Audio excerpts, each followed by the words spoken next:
Hey everyone, it's Han here. I had a different schedule video for this week. I've been doing weekly live videos with members of my company, you know, different people on my team, and this week it just didn't seem relevant. The conversation isn't relevant to the day-to-day of what I do. I think I've been doing a lot of introspection and you know, with Black Lives Matter, it's an interesting one for me specifically because I grew up in a predominantly Black neighborhood. So I grew up in Jane and Finch. For those who know the Toronto area, know Jane and Finch, it's known to be a very at-risk area. Lots of pockets of gang violence, lots of minorities who live there, including myself and my family. My mom still lives there. And so growing up, I would be the last person to admit that I'm a racist. I don't believe I am a racist, but I think what this movement and what George Floyd's death is bringing back into the conversation is a lot of people checking their privilege and checking their inherent biases. Like I said, I grew up around predominantly Black people. I went to school in the area, I went to high school in the area, and I think a lot of what I experienced was normalized. Normalized meaning it felt like what a childhood was. You know, I grew up with folks whose parents weren't really around. I grew up with, you know, several classmates who were shot dead. And I hesitate to make this video because I think everyone is afraid of virtue signaling and being, you know, trying to be relevant because you're part, you want to be part of the conversation. And I really hesitated sharing this video, but I think it's important because as someone who has lived in the areas where systemic racism is literally normal, it's everyday life, and I was able to benefit from that. And I think thinking back now, if that wasn't in place, would I be where I am now? Meaning, if, and this I say not from the group setting the bar low for themselves, but if society hadn't set such a low bar for Black people, the little effort that I did put in that made me shine out, or maybe even stand out as an Asian person in a predominantly Black neighborhood, I got to benefit from that. I was seen as more likely to succeed, so I was given chances, and so that propelled me to feel like I could do better, that I could go to university, that I could succeed in life, that I could, you know, move my family out of poverty. And this is all true. This is all my reality right now. And I think a lot of people don't realize, and when I see a lot of arguments around, you know, rioting, protesting, is it right, is it wrong? And in life, and especially when it comes to, I mean, my job is all about context and understanding the context and understanding users and their context.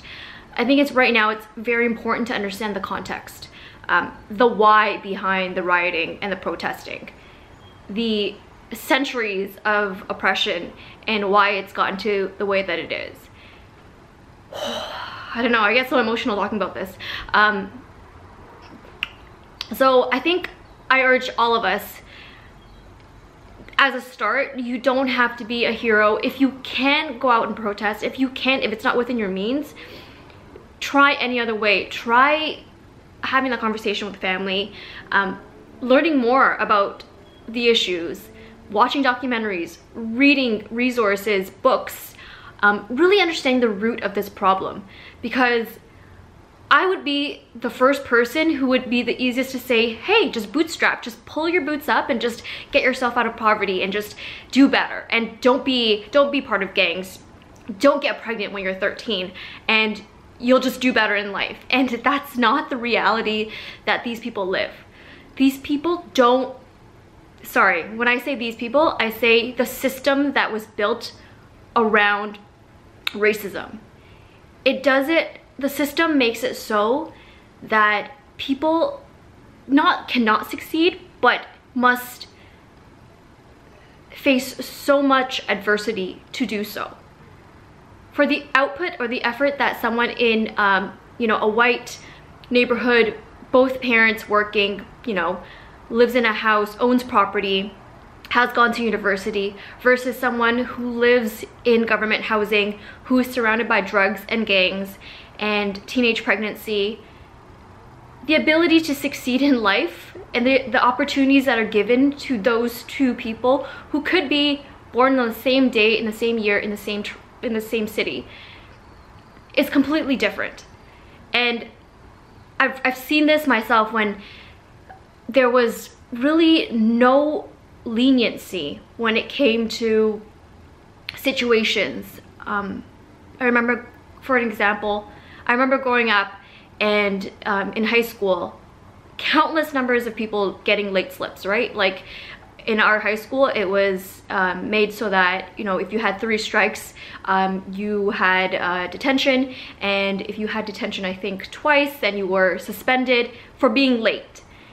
And I remember so many reasons why there should have been leniency on some of my friends. For instance, one friend had to walk his brother to school because there was no bus that, you know, dropped off in their area or picked up in their area. So he had to walk his brother to school every day.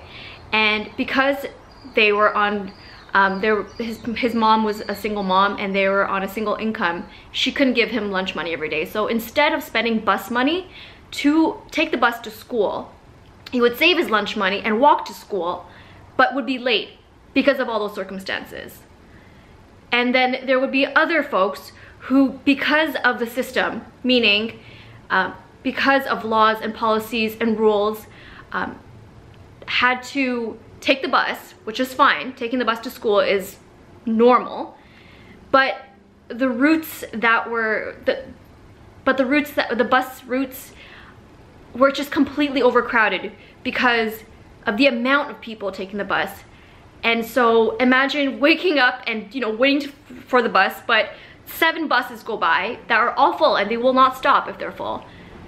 And you get to school and you're late, and you get in trouble because you're late, and then you get suspended because of all these other issues, all these systemic things outside your control. How do you, doesn't your heart get resentful? You know, it's so hard to explain these things to white people who don't understand the circumstances that surround, you know, one person's situation to lead them to make the actions or force certain actions upon them. And so I say all of this to encourage you to look deeper, to look at the context of the situation, to look at the why. And I myself had to take a really long, hard look at myself to say, okay, I don't consider myself a racist person. And I thought about people's opinions on, you know, saying, I don't see color. And that's something I used to say too. And in a way, I still stand by that, in that I don't see color, i.e., for example, when I sit with a group of friends, I don't see them as, okay, this person is a brown person, this person is a black person, this person is a white person, this person is an Asian person. I see us all as human beings. But I understand that at the core, we are human beings, but we have such different adversities and privileges that by saying I don't see color, it's actually insulting. Because to someone who is really struggling towards life, just to say, oh, I don't know, I see you as the same, so why don't you just do the same thing as other person, you know? You can succeed too. It's discrediting their adversities and the things that they have to face on an individual basis. And so I really urge everyone, in order to be a better person, in order to really fight the systemic issue, start with yourself. Start with educating yourself on the whys and really understanding the history of racism. And I think it's a good start to start in America, But it's not enough to just stop there. I think there's racism happening everywhere, and this is a catalyst, and this is long overdue in America to talk about and to address the issues. I mean, I hope for a systemic change, and I hope this is the beginning of something great. But there's root issues. There's racism rooted in a lot of the issues in the world today. And I think America's racism is a good place to start educating yourself on why people do what they do to keep certain groups of people under their power.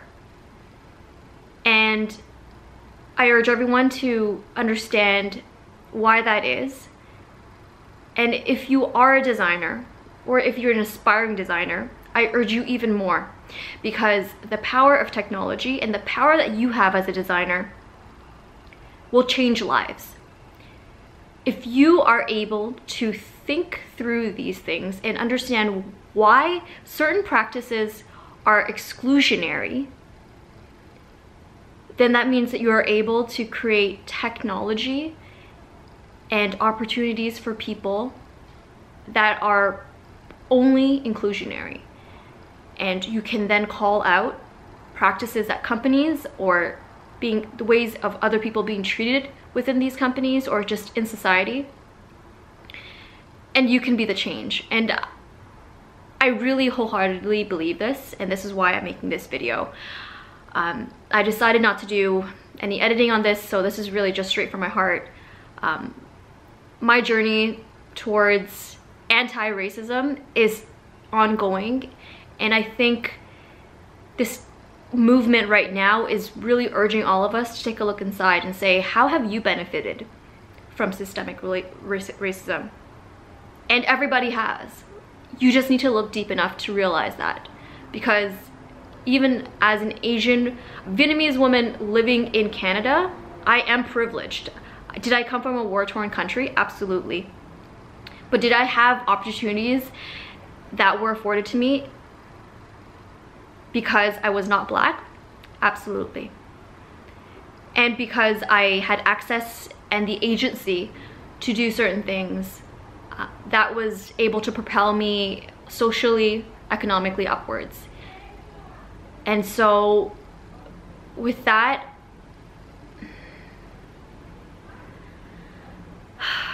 yeah, I just want to leave you with this message. I will leave some resources below, some documentaries that really address the history, how deep-rooted these issues are in history, and why people are so angry today, as they should be. And so yeah, I'm not perfect. I don't claim to be perfect. I hope you understand my view if you're watching this. I have a somewhat of a platform on YouTube, and so I really thought it was important to say something.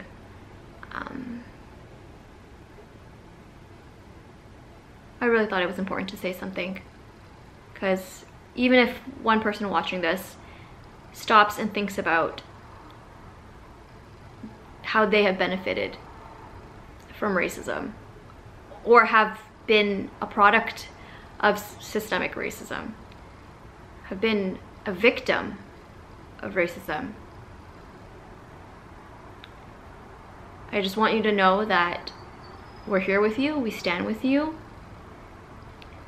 Black lives do matter, and it's so incredibly unfortunate that it took so many deaths to get the movement to the momentum that it has right now. Because I know for every George Floyd, for every Breonna Taylor, for every Trayvon Martin, there's countless people who get victimized by police, by authorities. And by authorities, it's not just the police. It's by the law. It's by governments. Every single day. And so I want everyone to realize that. It's not about the death of one person. It's about the abuse of countless people every day. So, yeah. Let's all just reflect and try to do better. I'll catch you in the next video.